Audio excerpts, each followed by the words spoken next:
اعوذ باللہ من الشیطان الرجیم بسم اللہ الرحمن الرحیم السلام علیکم ورحمۃ اللہ وبرکاتہ۔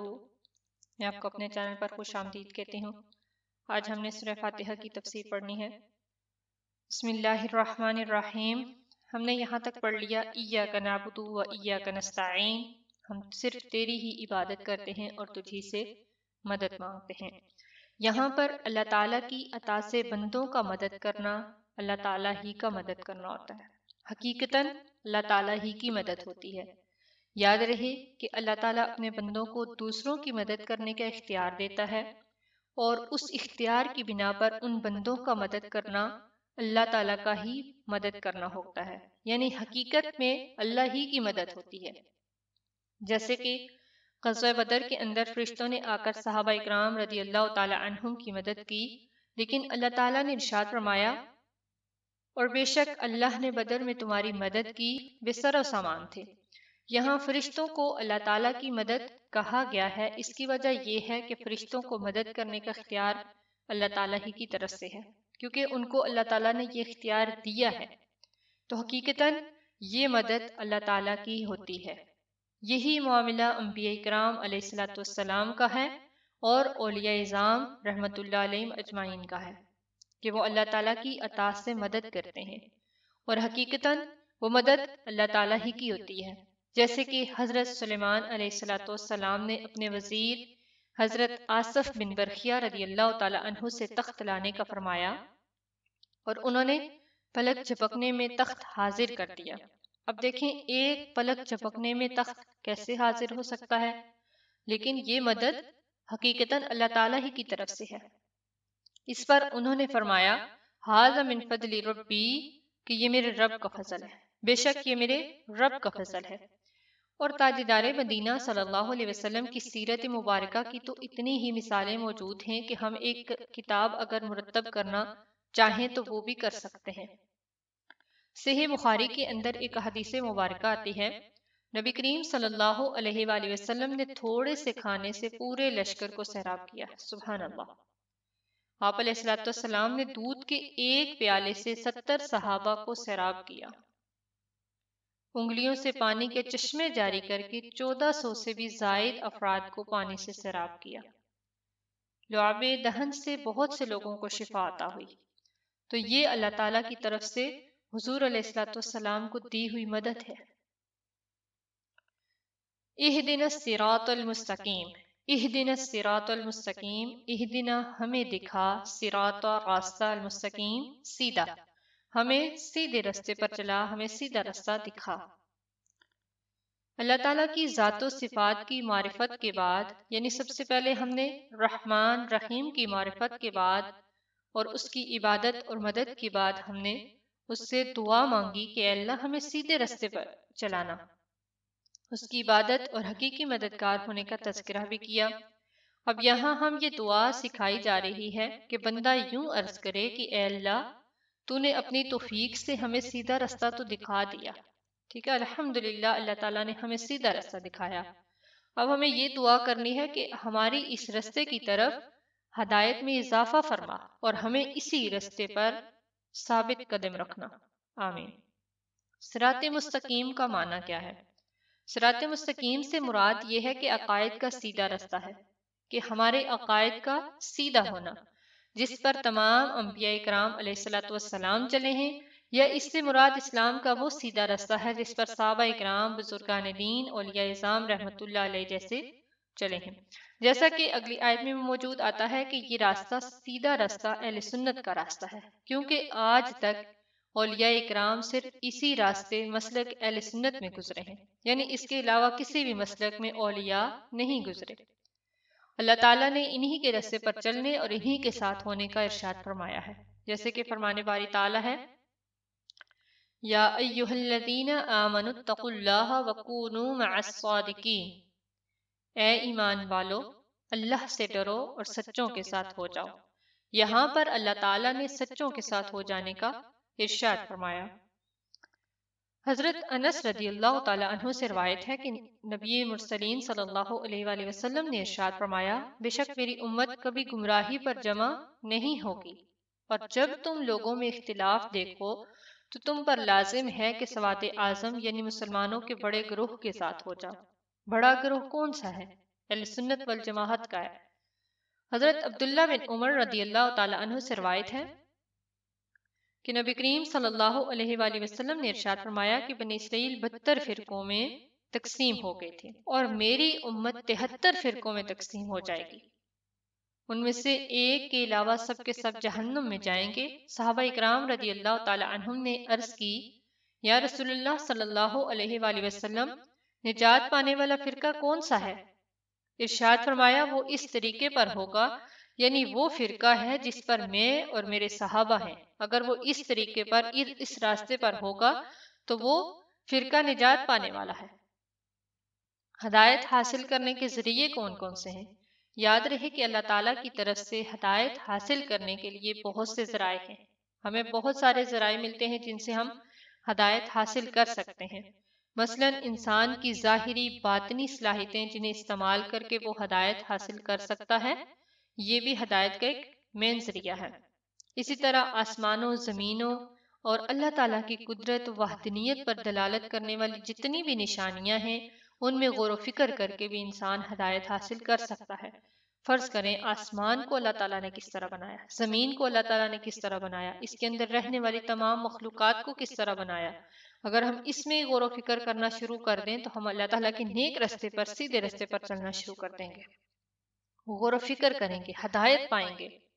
اللہ تعالیٰ کی نازل کردہ کتابیں، ان میں سے توریت، انجیل اور زبور، قرآن مجید نازل ہونے سے پہلے لوگوں کے لیے ہدایت کا باعث تھی۔ یہ ساری کتابیں قرآن پاک کے نازل ہونے سے پہلے لوگوں کے لیے ہدایت کا باعث تھی، لیکن اب قرآن مجید اب کے لوگوں کے لیے ہدایت کا ذریعہ قرآن مجید کتاب ہے، جو آخری کتاب ہے۔ اللہ تعالیٰ کے بھیجے ہوئے خاص بندے، انبیاء اکرام، مرسلین اعظام رحمت اللہ علیہ الصلوۃ والسلام، یہ اپنی اپنی قوموں کے لیے ہدایت کا راستہ ہے، ہدایت حاصل کرنے کا ذریعہ تھی کہ ان کو ذریعہ مل سکے۔ اور ہمارے نبی کریم صلی اللہ علیہ وسلم قیامت تک آنے والے تمام لوگوں کے لیے ہدایت کا ذریعہ ہے۔ اللہ تعالیٰ کے خاص بندے اپنی اپنی قوموں کے لیے ہدایت کا ذریعہ تھی، اور اب نبی کریم صلی اللہ علیہ وسلم قیامت تک تمام لوگوں کے لیے ہدایت کا ذریعہ وہی ہیں۔ اہدنا الصراط المستقیم سے حاصل ہونے والے نکات کیا ہیں؟ اب یہاں پر ہمیں 3 باتیں معلوم ہوتی ہیں۔ ہر مسلمان کو اللہ تعالیٰ سے سیدھے راستے پر ثابت قدمی کی دعا مانگنی چاہیے۔ اللہ تعالیٰ ارشاد فرماتے ہیں کہ عقل والے اس طرح سے دعا مانگتے ہیں، ربنا لا تزغ قلوبنا بعد اذ ہدیتنا وہب لنا من لدنک رحمہ انک انت الوہاب، کہ اے ہمارے رب، تو نے ہمیں ہدایت عطا فرمائی، اس کے بعد ہمارے دلوں کو ٹیڑھا نہ کر اور ہمیں اپنے پاس سے رحمت عطا فرما، بے شک تو بڑا عطا فرمانے والا ہے۔ اسی طرح حدیث مبارکہ کے اندر بھی آتا ہے کہ حضرت انس رضی اللہ تعالی عنہ فرماتے ہیں کہ حضور علیہ الصلوۃ والسلام کثرت سے یہ دعا مانگا کرتے تھے، یا مقلب القلوب ثبت قلبی علی دینک، اے دلوں کو پھیرنے والے، میرے دل کو اپنے دین پر ثابت قدم رکھ۔ تو میں نے عرض کی، یا رسول اللہ صلی اللہ علیہ وسلم، ہم آپ پر اور جو کچھ آپ لائے ہیں اس پر ایمان رکھتے ہیں، تو کیا آپ کو ہمارے بارے میں کوئی خوف ہے؟ حضور علیہ الصلوۃ والسلام نے ارشاد فرمایا کہ ہاں، بے شک دل اللہ تعالیٰ کی شان کے لائق، یعنی انگلیوں میں سے 2 انگلیوں کے درمیان ہے، وہ جسے چاہتا ہے انہیں پھیر دیتا ہے۔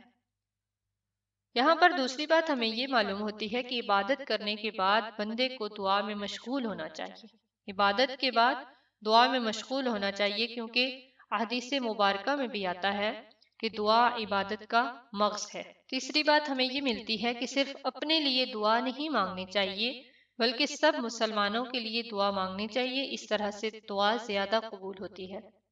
صراط الذین انعمت علیہم غیر المغضوب علیہم ولا الضالین، صراط الذین، ان لوگوں کا راستہ، انعمت، انعام کیا، علیہم، جن پر، ان لوگوں کا راستہ، اے اللہ ہمیں ان لوگوں کا راستہ دکھانا، ہمیں ان لوگوں کے راستے پر چلانا جن پر تو نے انعام کیا، غیر المغضوب، نہ کہ غضب ہوا، علیہم، جن پر، ولا الضالین، اور نہ ہی بہکے ہوئوں کا راستہ، یعنی ان لوگوں کا راستہ جن پر تو نے احسان کیا، نہ کہ ان لوگوں کا راستہ جن پر غضب ہوا اور نہ ہی بہکے ہوں گا۔ ہم نے اللہ تعالیٰ سے یہاں پر نجات مانگی، پہلے ہم نے دعا مانگی اہدنا الصراط المستقیم، ہمیں سیدھا راستہ دکھا۔ بعد میں ہم نے نجات بھی مانگی کہ اللہ ہمیں ان لوگوں کے راستے پر چلانا، ہمیں ان لوگوں کا راستہ دکھانا جن پر تو نے احسان کیا، ان لوگوں کے راستے سے بچانا جن پر تیرا غضب ہوا۔ یہاں پر صراط مستقیم سے مراد ان لوگوں کا راستہ ہے جن پر اللہ تعالیٰ نے احسان اور انعام و اکرام فرمایا، جن لوگوں پر اللہ تعالیٰ نے اپنا فضل و احسان فرمایا ہے۔ اس کے بارے میں ارشاد فرماتے ہیں کہ جو اللہ اور اس کے رسول کی اطاعت کرے تو وہ ان لوگوں کے ساتھ ہوں گے جن پر اللہ نے فضل کیا، یعنی انبیاء اکرام، صدیقین، شہداء اور صالحین۔ یہ کتنے اچھے ساتھی ہیں، سبحان اللہ۔ صراط الذین انعمت علیہم سے حاصل ہونے والے نکات، ہمیں یہاں سے کیا حاصل ہوتا ہے؟ دو باتیں ہمیں یہاں سے ملتی ہیں کہ جن امور پر بزرگان دین کا عمل رہا وہی راستہ صراط مستقیم کا ہے، وہی صراط مستقیم کا ہے۔ دوسری بات ہمیں یہ معلوم ہوتی ہے کہ امام فخر الدین رازی رحمۃ اللہ علیہ فرماتے ہیں کہ بعض مفسرین نے فرمایا اہدنا الصراط المستقیم کے بعد صراط الذین انعمت کا ذکر کرنا اس بات کی دلیل ہے کہ مرید ہدایت اور مکاشفہ کے مقامات تک اسی صورت تک پہنچ سکتا ہے جب وہ کسی ایسے کامل پیر کی پیروی کرے جو درست راستے کی طرف اس کی رہنمائی کرے، غلطیوں اور گمراہیوں کی جگہ سے اسے بچائے، کیونکہ اکثر لوگوں پر نقص غالب ہے اور ان کی عقلیں حق کو صحیح سمجھنے اور غلط میں امتیاز کرنے یعنی فرق کرنے سے قاصر رہ جاتی ہیں۔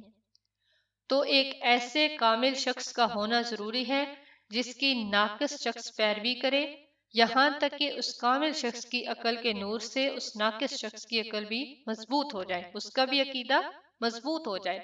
تو اس صورت میں وہ سعادتوں سے، درجات سے اور کمالات سے بلندیوں تک پہنچ سکتا ہے۔ غیر المغضوب علیہم ولا الضالین، نہ کہ ان کا راستہ جن پر غضب ہوا اور نہ ہی بہکے ہوں کا راستہ، جن پر اللہ تعالیٰ کا غضب ہوا۔ اس سے مراد یہودی اور بہکے ہوں سے مراد عیسائی۔ امام فخر الدین رحمۃ اللہ علیہ فرماتے ہیں کہ یہ بھی لکھا ہے کہ جن پر غضب ہوا ان سے مراد بدعمل لوگ ہیں، اور بہکے ہوئے لوگوں سے مراد بدعقیدہ لوگ ہیں۔ ہر مسلمان کو چاہیے کہ وہ عقیدہ، عقائد کے لحاظ سے، اعمال کے لحاظ سے، سیرت اور صورت کے لحاظ سے ہر اعتبار سے یہودیوں، عیسائیوں اور تمام کفار سے الگ رہے، نہ کہ ان کے طور طریقے اپنائے، نہ ہی ان کے رسم و رواج، فیشن اختیار کرے، ان کی دوستیوں، ان کی صحبتوں سے دور رہے، اپنے آپ کو قرآن و سنت کے سانچے میں ڈھالنے کے لیے اور اپنے لیے دونوں جہان کی سعادت تصور کرے۔ آیت میں ہے ولدالین، اس کے لیے شرعی مسئلہ ہمیں کیا ملتا ہے؟ یہاں پر لوگ ولدالین کو ولدالین پڑھتے ہیں، تو داد کو ضا پڑھنا حرام ہے۔ اعلیٰ امام احمد رضا خان فرماتے ہیں داد، ضا، زال اور زا سب حروف متباعینہ متغائرہ، یعنی ایک دوسرے سے جدا جدا الگ الگ ہیں۔ ان میں سے کسی کو دوسرے سے تلاوت کرنا، تلاوت قرآن میں قصداً بدل دینا۔ اگر آپ تلاوت قرآن کرتے ہیں جان بوجھ کر ایک لفظ کو داد کو ضاد پڑھ دیتے ہیں تو یہ غلط ہے۔ اس کی جگہ اسے پڑھنا نماز میں ہو یا بیرون نماز حرام، قطعی گناہ ہے۔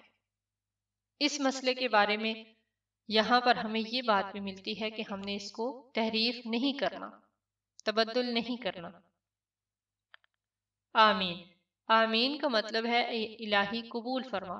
دوسرا معنی یہ ہے کہ اللہ تو ایسا ہی فرما۔ آمین کی شرعی مسائل یہ ہیں کہ قرآن مجید کا کلمہ نہیں ہے۔ یہاں ہم سورہ فاتحہ کے بعد آمین کہہ دیتے ہیں تو یہ کلمہ نہیں ہے، بلکہ یہ اللہ تعالیٰ کی عطا سے ہم نے دعا مانگی تو اس کو الہی قبول فرما، ہم نے آمین کہنا ہے۔ نماز کے اندر اور نماز سے باہر جب بھی سورہ فاتحہ ختم کی جائے اس کے بعد آمین کہنا سنت ہے۔ آمین قرآن کا کلمہ نہیں ہے بلکہ آمین کہنا سنت ہے۔